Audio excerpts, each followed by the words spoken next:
What up, dude? Welcome to the Boss Up Ball Out podcast, your home for organic debate about Detroit Lions news and rumors. It's your man, Curt. Still on today's show, look at keys to victories for the Lions this Thursday, Turkey Day, versus the Chicago Bears. But do the channel a quick favor, like the video, share the video, and comment on the video. If you enjoy the content, please subscribe to the channel. We're on our way to 3,000 subscribers, and we're currently at 2,509. If you're new to the channel or you don't know how the show works, you look at Detroit Lions news, headlines, or takes. If we agree, we say they are bossed up. If we disagree, we say they are balled on. And we give our reasons why we agree or disagree. But for live shows, we'll do it a little differently. I asked you in the chat, put hashtag bossed up if you agree, hashtag balled on, and or if you disagree, and tell me why. We'll put it on the screen and talk about it together.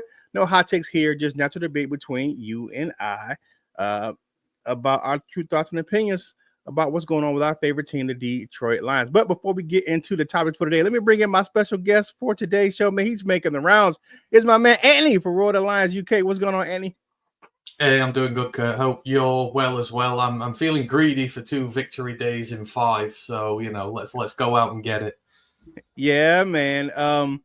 I see you guys are live in the chat already. Good morning, everyone. I'm getting a little spoiled with all these victory Mondays, man. We need a victory Friday come up and then 2 victory Fridays in a row because I definitely want to beat the Bears and the Packers, 2 divisional opponents back to back on Thursday nights, man, or Thursday afternoon and then Thursday night next week. When is Thanksgiving over there for you guys? I don't know if you guys celebrate a Thanksgiving type of celebration over there. We don't have Thanksgiving per se. So like next thing for us, it's Christmas time now. Well, for me, it's my birthday in about 3 weeks. So, but yeah, we don't have no Thanksgiving over here. So some of the guys do, like Matt. He does a Thanksgiving dinner up and stuff like that. But he just loves an excuse to cook and eat lots of stuff. So But yeah, like, we're there in spirit. We love the Thanksgiving football. Yeah, I do like a Friendsgiving. That's what he kind of does. Like, not really, but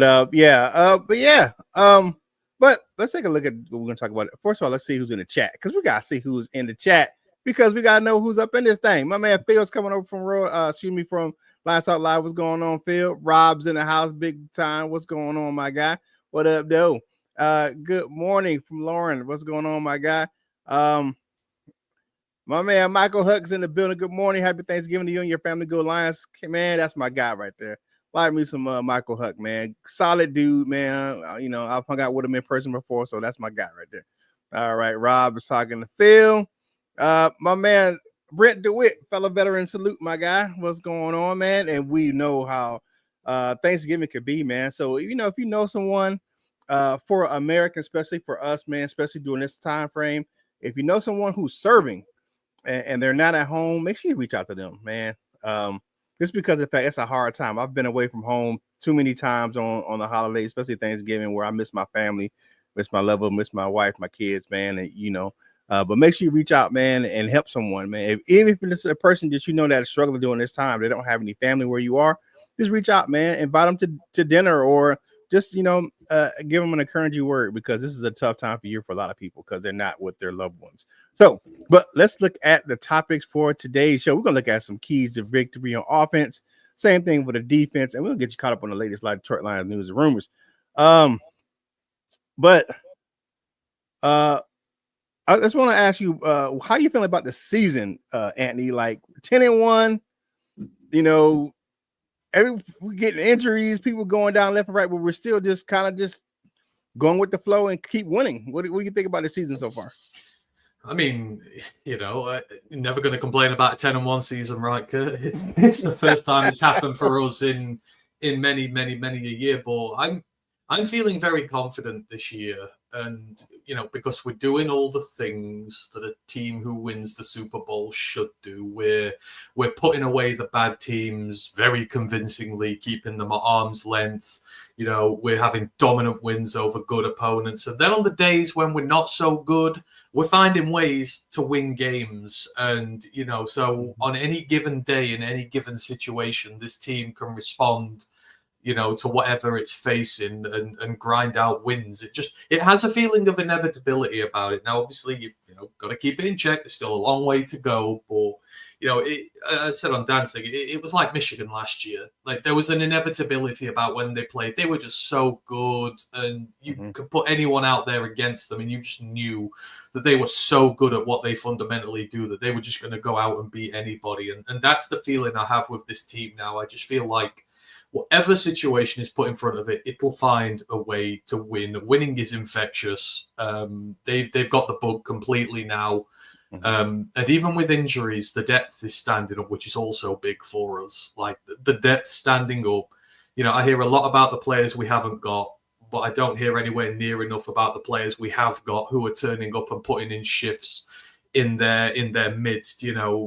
Rodrigo taking Anzalone, everyone, oh no, we're going to struggle without Anzalone. Rodrigo comes up with one of his best games ever. You're looking all over the show, running back when guys are coming out. We've got depth to come in there and take over. And I feel like this is a special team that's got just about all the depth it needs to be able to handle this. And a lot of the injuries, we've got just minimal things. We've got a long rest coming up after this. One more game, guys.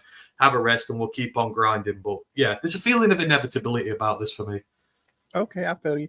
Yeah, we're getting a little spoiled, man. Like, I was talking yesterday about we won by 18 and we were disappointed. Like, disappointed because you won, but you didn't win by a bigger. But 26 points to 24 points to 6 points is ridiculous. Like, that's a big gap, man. In the NFL, that's a big gap of points. But some of the Lions fans are getting used to winning by 30, and we can't. You're not going to do that every week, man.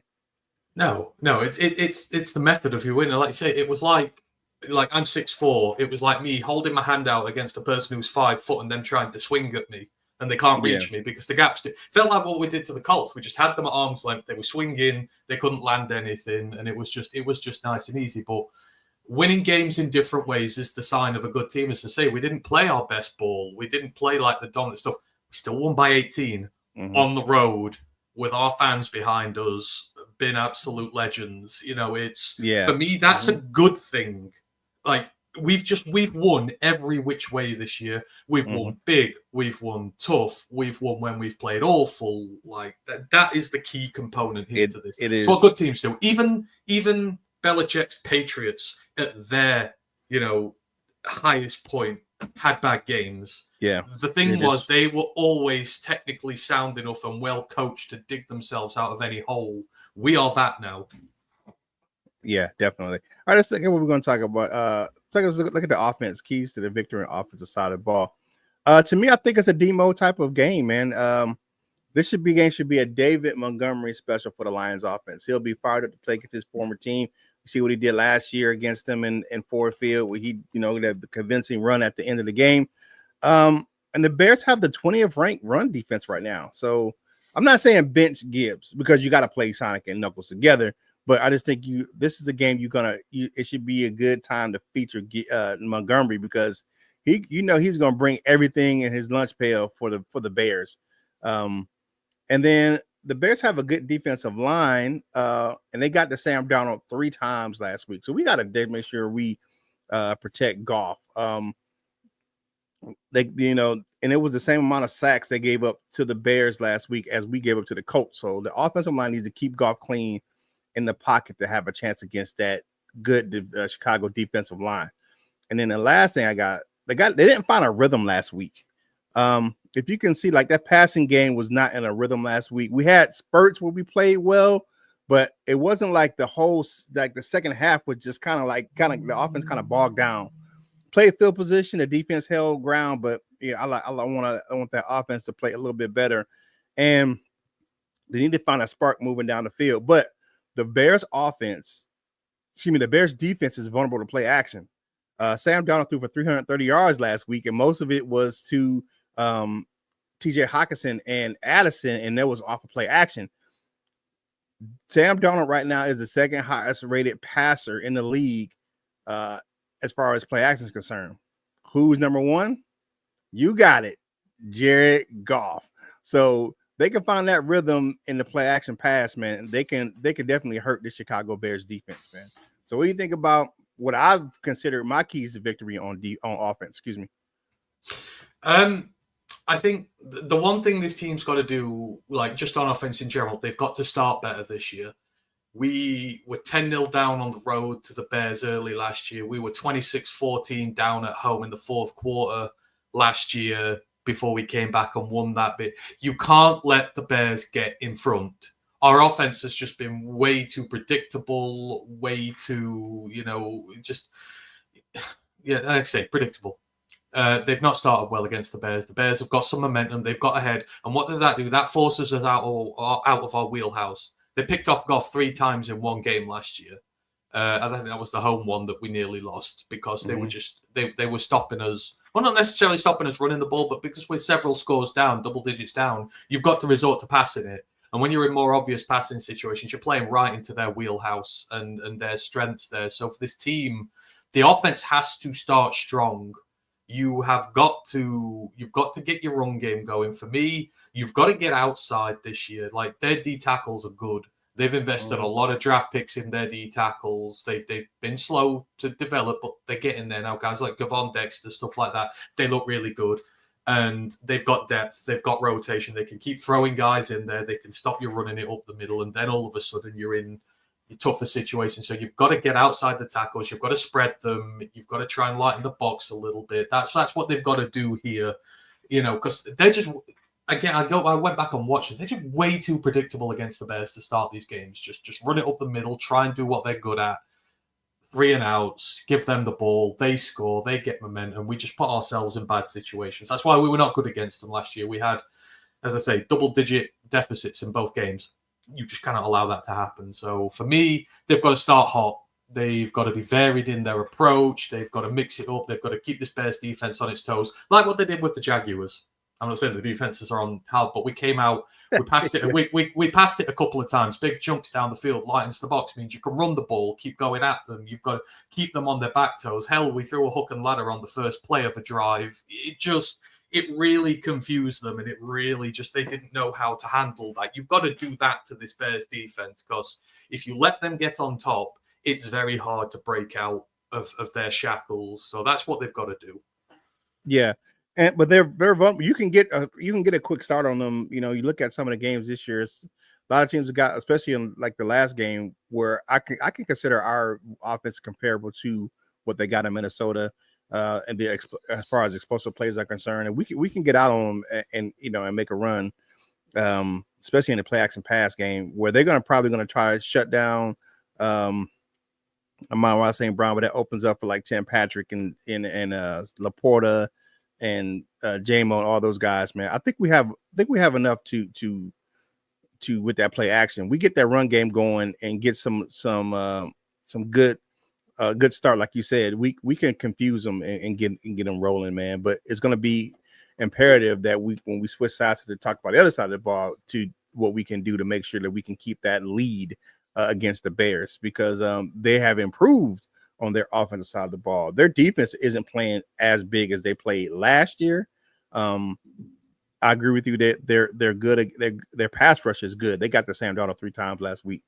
Their pass defense is solid, not as good as it was, like I said, vulnerable to play action. But I'm surprised their run defense isn't better than what it was last year. And I think we can gash them in the run game, definitely. Because of the fact of our offensive line, and if our offensive line can step up, I think we can do some big things in the run game. I think the trouble is their defensive stat. This is where stats can be skew-whiffed. Like, you think before last week, Caleb Williams hadn't thrown a touchdown in America since the start of October.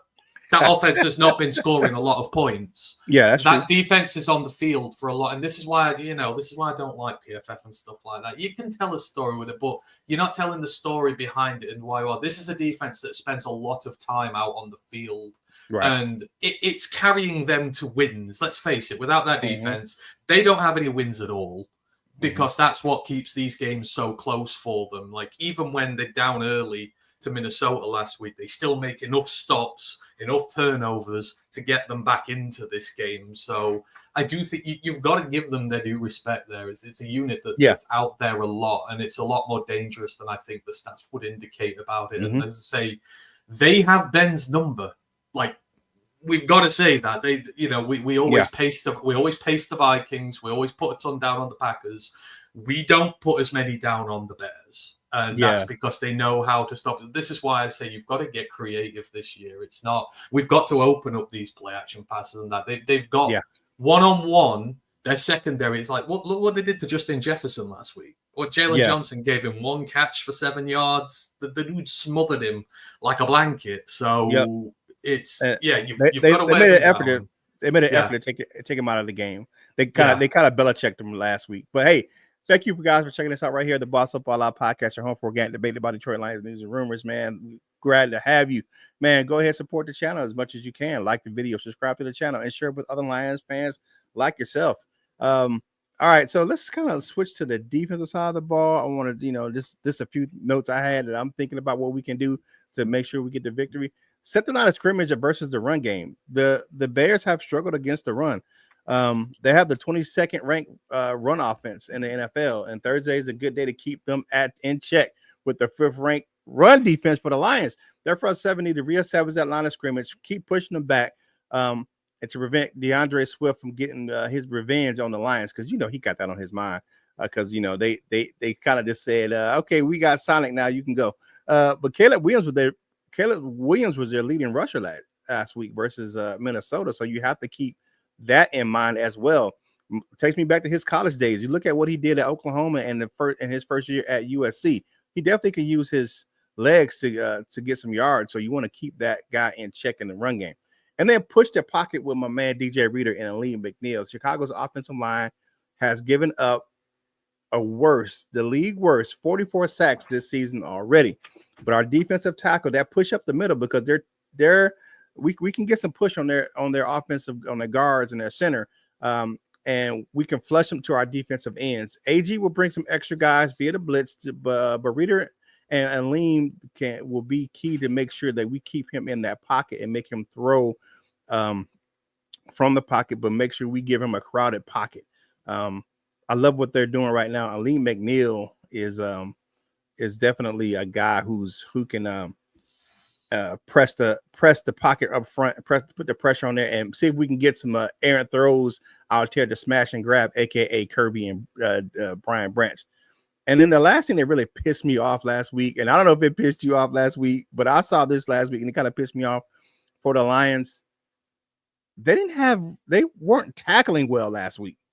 And now we know the Lions held them to 6 points last week, but they had a lot of missed tackles.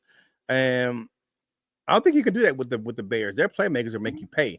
You got a guy like Keenan Allen and DJ Moore and Roma Dunze. You go out there that week tackling with those guys, and they will make you pay, especially DeAndre Swift out of the backfield. So, but I'm sure that Aaron Glenn and Dan Campbell made it an emphasis during the film study this week to make sure that they're tackling well this week versus the Bears, because I didn't like what I saw in some of the tackling. Brian Branch really got me pissed off a little last week because he was just trying to lower the boom and he wasn't wrapping up. And he missed a few tackles last week. So what do you think about my keys to victory on defense? I think there's legitimacy in there. The tackling, it was annoying last week, but I remember a day and age not that long ago where we were complaining about that every single week. It seems to be an anomaly rather than a constant right now. So you're right, though. The tackling has to be good in this. But for me, the key thing is it doesn't matter whether you can stop the run against these guys. And literally, the Vikings, the Bears ran for nothing against the Vikings. I think DeAndre Swift was getting like 1.8 yards per carry. They still scored 30. Caleb, see, for me, the key thing is you have got to be so disciplined in your coverage. There were so many times, like, he just floats around the back there. He can avoid pressure with the best of them. And then guys just find ways to get open because the secondary gets lax in its coverage. It passes a guy on. There's no communication there. The amount of times guys were just getting open after like 6, 7, 8 seconds on the ball, big chunk play down the field. That's how this team's operating right now. They've not got the greatest of offensive lines. So Caleb just comes out the pocket, scrambles to the edge, waits for someone to get open, throws it, completion. That's where you've got to be good. You've got to be disciplined. You can't give him these big outs downfield. You've got to get him throwing them away. You can't allow these chunks, because otherwise the run defense stuff doesn't mean jack. They're still going to hurt you. Mm-hmm. So, you've got to be disciplined in your coverage, and the tackling part, you have to, when you get hands on him, you've got to bring him down. Yeah. Like the teams who've really strangled them this year have got 6, 7, 8 sacks on this guy. Like they've really gone to town on him. The ones who haven't are the ones who've not been able to get him to the ground. So it's huge here for us. I agree. For us, the interior is great because we're going to collapse the interior. How disciplined can you stay on the edge when you flush him out? That's the key here. Right. If you can stay disciplined and you keep him down and you keep hitting him, he will make mistakes. He has shown that he is a rookie who is making some poor mistakes this year. He's taking sacks when he shouldn't be. He's making some ill-advised throws. Now, overall, his ball security is great, so he doesn't give you many chances to take it away that way. So you've got to sack him and do it that way. Not the takeaway game, just the drive killer games where you force them to punt. That's what the good teams have done. It's what you got to do here. Right. Okay. Hey, like the video, share the video, comment on the video. Thanks for joining us right here. Let's kind of see what some of the comments from the Monty wants the Bears, Swift wants the Lions, Swift ain't no scrub. Nah, man, we've never said that he was a scrub. We just wanted a younger, I believe, the more complete version of Swift. He was an injured scrub. Yeah, he was injured. His injuries was a Swift. Who's that? Don't know him. Indy beat themselves with the flags. If those don't come out, it would have been a different game. I'm not sure how close it would have been. I mean, even still, you get another field goal, maybe 24-12, if that, because their offense was not clicking at all in with Indy. And our defense had something to do with that, but they did, shoot themselves in the foot from time to time. But because I can't take nothing away from, I can't say that what you're saying is wrong, because it is right. They did shoot themselves in the foot, but they were making some errant throws as well. So I mean, like the thing for me with and I said this when he was coming out in the draft, and I watched him in Florida because I live in the South and I watch a lot of SEC football down here. And I was like, the guy can throw the ball down the field, but he can't throw a 5-yard out. I mean, that's the thing. His accuracy to short and intermediate is terrible. I think we will put a few go-go gadget plays in on Thursday. I like to see that creativity. Mix it up a little bit on those guys, man. But hey, I appreciate you right here on the Boss Up Ball Out podcast, your home for organic debate about Detroit Lions news and rumors. Let's look into some Lions news and rumors, right? What's going on with those guys right now, man? Yesterday, Taylor Decker, Carlton Davis, and Khalif Raymond could miss the game against the Bears. In his presser yesterday, MCDC said he worried about them on the injury front. We had a ton of players out yesterday for rest through yesterday's walkthrough practice. They wanted to get them rest. You got that upcoming game with the Bears, and we didn't want to, rush them back, let them sit and kind of just rest up for a day. We'll see who's practicing today. Aleem McNeil, we talked about him earlier. He is the Lions Art Rooney nominee for the Sportsmanship Award. Each team nominates a player, and the Lions have selected Aleem the Dream as their candidate for this league, one of the highest honors in the league. And how he treats his fellow players on and off the field, on his team and on other teams. So that's a good thing for Aleem McNeil. And the last thing, guys, it broke yesterday afternoon. Jameson Williams would not face concealed weapon charges. Wayne County prosecutor Kim Worthy said she could not find legal basis to charge the high-profile receiver. Worthy noted that Williams' brother had a CPL and informed officers of both weapons. The gun was not on Williams, so he didn't have it in his possession. It was in the car. He never admitted to putting the gun in the car. And Williams is eligible for the CPL, the concealed pistol license. Here's my thing with Ross Jones of ABC News, man. Did a great job of putting out a story that had no merit to it at all. And it could have had some unintended consequences for someone who had found to be done nothing wrong. The incident was not covered up by the police because the body cam footage was available. Mr. Jones, thank you for nothing. Because you can put that young man's career in jeopardy for a nothing story. I mean, to be honest, it's how media works. It's how media works, isn't it? Yeah, people know JMO's the target. So write a story about JMO and they know it'll generate discussion and clicks and make them money. Sad. And it came from it all that work you did, investigating reporting you did on that story, Rob Jones of ABC XYZ Channel 7, came to nothing. Nothing.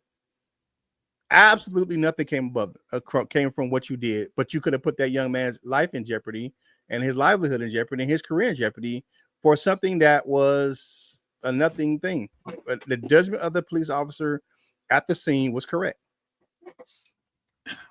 Yeah, but exactly. It's I mean, it's just weird. I mean, to me, being an Englishman, it's weird how they all have such a sense of entitlement for gun ownership over there, but then there's just all this, niggling stuff about, what do you need to carry that? Well, just you want them so much. I mean, it's a registered weapon. Yeah, and they were and they were cooperative, and they said they had the weapons on them, and they called the supervisor, and the supervisor said, "There's nothing here," and he let them go. Yeah, I mean, it just bemuses me. For me, I'd say it's targeting the player because there is a hate campaign against JMO, and they knew it would generate. Like, people are trying to break the Lions fan base apart any which way they can now because they can't stand the fact that we're not good, that we're not bad anymore. So they need to find ways to try and break people down, and that's the way they go after a player who's a hot button topic. Yeah, sad. For the injuries, man. First of all, congratulations to Lee McNeil for being a nominee for the Lions for that our Rooney Sportsmanship Award nominee, man. I was like a lean man, still like a little kid. You look at him, he's like a little kid with a beard. I mean, you look at it, but he plays like a grown man. I love what Lee McNeil does in the field, and I love his personality, who is off the field. Great guy. He's from about an hour where I live here, and I've actually met some people who know him and his family up in Raleigh, that Raleigh-Durham area. And then the injury front, man. I'm not worried about Decker. The two are probably, because Decker came back in the game. I think Decker will be all right. I think they probably give him another rest day today. He'll probably go through the walkthrough tomorrow, and then he'll be fine. Because he came back into the game. He was the only player that went out and came back into the game against the Colts. So I think he'll be fine. Davis, I'm not sure on. I just think that maybe it was some kind of cramp or kind of weird thing that happened to his knee. We'll see what happens to him. I think that I don't believe Khalif Raymond will be in probably until after the Green Bay game. I think he misses 2 games with that foot injury. But I mean, we'll see today what the injury report says. But I'm looking at this roster. Man, we had a lot of guys out yesterday, but I'm thinking most of them just kind of resting. You don't want to put them out there on the field. I think they do walkthroughs all week. Yeah, you probably would think so. Like, these short weeks are very difficult, and you've got to weigh up whether potentially not having them for one game is worth potentially not having them for a month if they exacerbate an injury that they've currently got. I mean, in Decker's case, I would wheel him out there if he was only 10% healthy, because I have absolutely no faith in anyone else to come in and do that job, especially against the Bears. Yeah. I know Decker's not having the best season ever, but we've not got any offensive line depth at tackle at all. Mm-hmm. So he's got to go, and then he's got 9-10 days to heal up, and hopefully that'll be enough for him there. The others, Davis, I mean, we've got good depth there. Like, Amik is still playing really well. You've got Mosley, who you can start bringing back into the fold a bit. Yeah. Arnold is practicing fully, so you assume he's going to be back from his little knock. Like, you need Carlton to be healthy going on, but we've got the depth to absorb that blow for one there. For Raymond, it's tough. But again, I think you've got enough weapons in your receiving core, especially with Patrick doing well now. You've got 3 bona fide weapons there. You can afford to miss him for a little while. And we've still got guys like Maurice Alexander on the practice squad we can bump up to come do the return work, etc. So, we've got the depth to cover most of these guys. Decker's just the one I'm really concerned about. And I don't care if he doesn't practice once this week, one single rep. Just let him be healthy. Let him play the game. hopefully we're blowing them out late. And if he's, feeling the effects, we can bring in a backup and just to see out the game and rest him a little bit. But I don't want to. Yeah, don't want. Yeah, no. Me, I'm from I'm from Carolina, like Curt. You can hear the accent, right? He's the Brit regret, baby. That's who he is. And if he just got put back on IR, so no, he's not coming back anytime soon. He's got another three games he has to miss before he can come back into the lineup. Yeah, see, you can even bring Branch up into the corner room. You can play him at nickel, like move guys around and get guys going there. Because we've got guys at safety who can come in and help. You could put Bijo back there or what's the other guy? Strickland's in there. Yeah, Brandon Joseph's in there. We got guys we can mix in for a game to get Davis healthy. You know what I'm saying? Make sure he's good. Exactly. So but hey, yeah, it's one of those things. But hey, we're at our time limit, man. It's 8:30, man. Y'all know how we do it. We're like the Domino's back in the day on Tuesdays and Fridays for our live shows. We won't have a live show this Friday because it will be our recap show. So it'll be myself, Mike, and LL back in the building. You'll have us tomorrow, and our recap show will be on Friday. But thank you guys for checking us out right here on the Boss Up Ball Out podcast, your home for organic debate about Detroit Lions news and rumors, man. Thank you guys for checking us out right here on your home, man. We appreciate you. We're family right here. Anthony, tell people where they can find you and your content from Roar the Lions UK. I mean, it says it right there under your name that you're from the UK, or like I like to call him, man. I know I call him Anthony, but his name will always be Jason Statham Jr. But what you got, my man?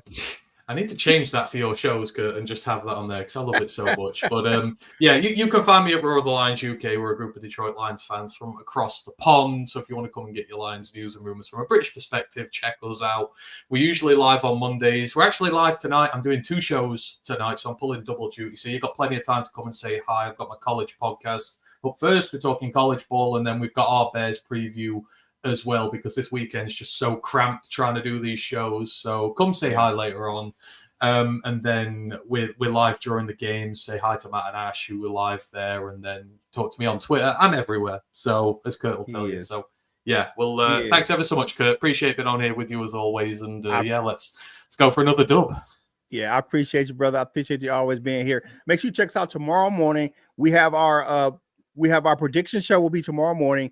We'll break down the betting information. All that stuff will be tomorrow. So make sure you check it out right here on the Boss Up Ball Out podcast. It will be a live chat, recorded show, but we'll do a premiere and a live chat at 8 o'clock tomorrow morning. But if you don't do it already, make sure you follow us on your favorite social media platforms. Coach Jones does a great job on Wolverine Sports Talk YouTube channel. I post content from this show on all of my social media platforms. And, you can check out my man, LL Couturance, man. He does his thing on Instagram. And, he probably going to have a special Thanksgiving edition of Thirsty Thursdays for you guys. But thank you for starting your workday out with us, man. If you're having a good day, make sure you share that kindness and joy with someone else, especially during the holiday season, man. You never know when a kind word can make a difference in someone's life. And whatever you're doing in life, you got to boss up, ball out, and be the best version of you that you can be. For my man Anthony from Roar the Lions UK, this is Curt Steele, and we will holla at you real soon.